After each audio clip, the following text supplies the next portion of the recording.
Welcome to Penrose Learning, where we make understanding easy. Start with a 10-minute warm-up including leg swings of 20 reps per side, light jogging, and ankle mobility to prepare tendons and joints.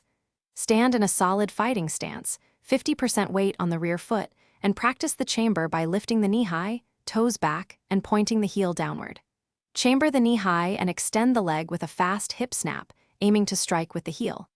Keep a slight forward lean and 3-5 inches of knee bend at impact for control and safety. Improve range by performing hamstring and hip stretches held for 30 seconds, 3 sets each, followed by active mobility like leg circles and pigeon variations.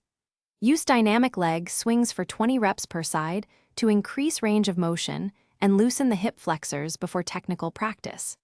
Practice slow, controlled axe kicks for 10 reps per leg at half height, focusing on a smooth chamber and a deliberate heel drop. Gradually raise height over weeks while maintaining relaxed muscles to prevent tightness and reduce injury risk. Build power and control by doing single-leg deadlifts and hip thrusts for 3 sets of 8 to 12 reps, and add calf raises for ankle stability.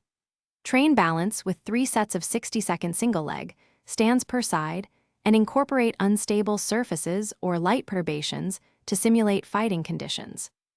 Add plyometric drops and controlled heel strikes from a 12-inch box once per week to teach explosive downward force. Follow a 4-day weekly practice plan of